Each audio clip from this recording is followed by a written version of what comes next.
I think going back to what you were saying though, from a perspective of agents and why they don't do it, 100%, I know, it is very reactional.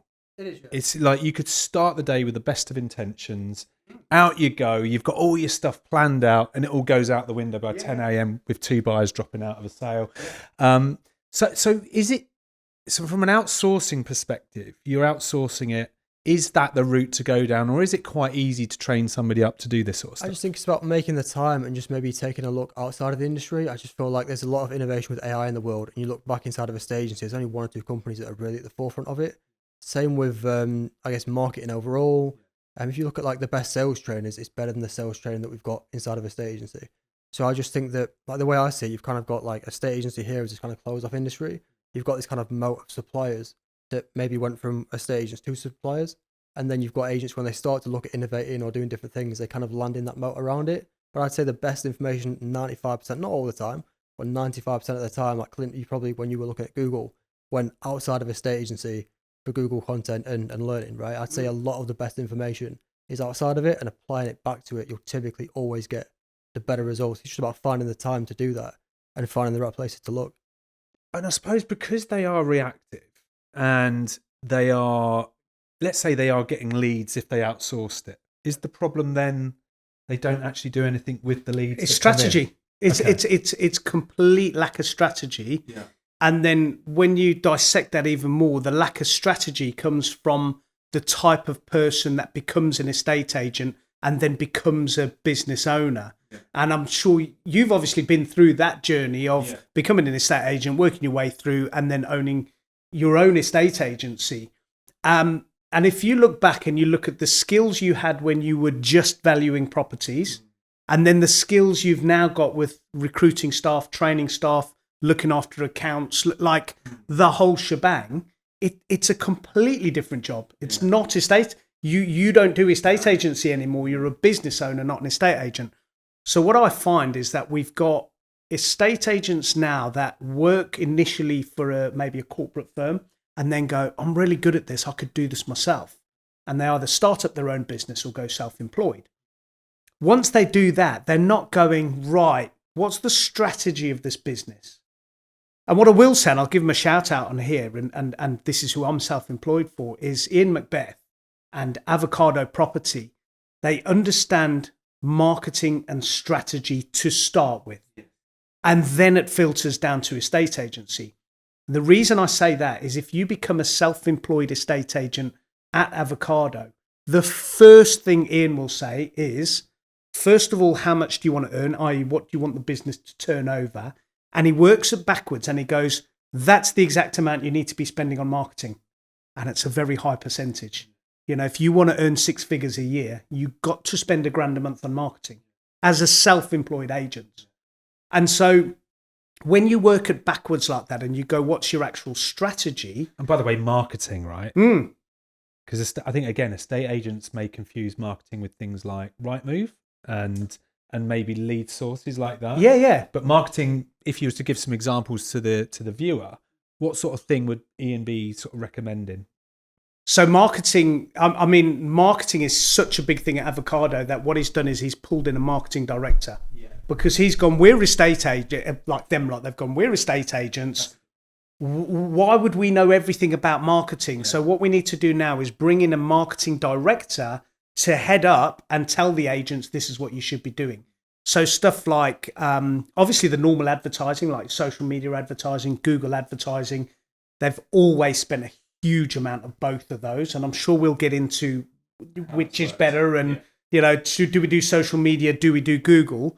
But they've also spent a lot of time and effort into the software they use. So the software they use is incredible. And the customer journeys, they spend hours and hours and hours and hours. In fact, in the last month, they've produced something like 52 different customer journeys per agent recorded on video, because they understand that marketing is about solid content. It's about being out there. It's about people knowing who you are, being engaged with local communities. They're massive into that as well.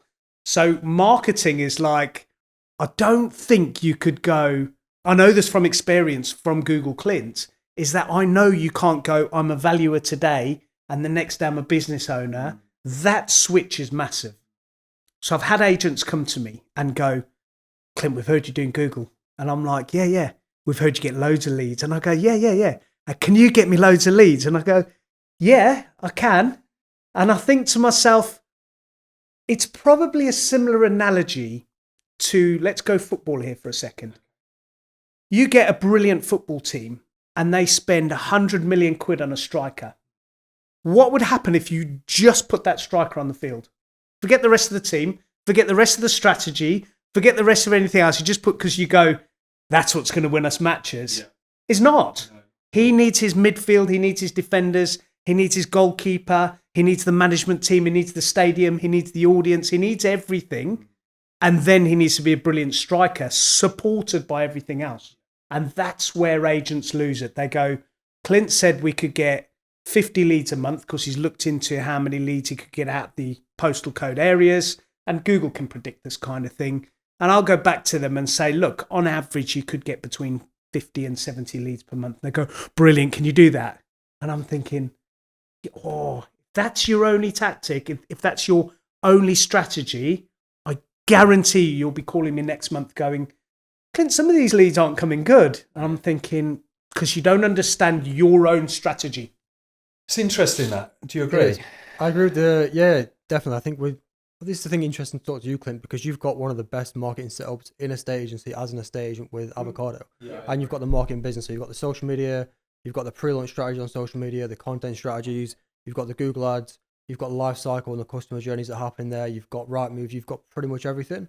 And like you said, you can't just have the striker, you can't just have the tactics, you need the whole team. And a lot of estate agents don't have that. Like this is... is this why it doesn't go according to plan? I think so. Like because they're maybe skimming into different parts or just touching different parts and actually not building the whole strategy. Yeah, that's a big issue. I think that I guess I'm more on the supply side of things inside of a estate agency, but I think that for salespeople, like as estate agents, you guys get sold to all the time. You're massive consumers. Like guys get sold all the time, right? So it's like there's always a new shiny object. There's always a new person, pushing you towards this thing, referring you to that thing. I mean, it's only going to be even more so with AI as well. And a lot of it's just like what you would call a wrapper of ChatGPT. You could just get the same outcome from ChatGPT. A lot of the things that you're going to see in and outside of the industry, right? So it's like there's always a new thing. And I don't think people in a estate agency have patience. Obviously, you get paid less, so you kind of need results up front. So I think that like a lot of agents I've spoken to over the years, they're like, oh, well, we use this, we use that, and then we kind of turn the leads on sometimes. I'm telling you, if the leads were that good, you would never turn them off. Or if you had the nurturing side of things, the leads would come good in the end and you'd understand the value of it. So it's a good strategy. Yeah, it's about I think if you going back to, again, using Avocado as an example, if you were to say to Ian Macbeth, which part of the business gets you the most leads, the most business, he'd go, all of it. He'd be like, all of it. The agents are brilliant. The journeys are brilliant. The Google side's brilliant. Of course, I know who does it. The social media is brilliant. Everything is... He couldn't go, I'll tell you what we could do. He could, though. He could look at it and go, yes, all of it's brilliant. But the agents get the short term. Social media gets the medium term. Google maybe the long term. For example, what sort of order would it look like? Because I think for agents, they look at everything too short term.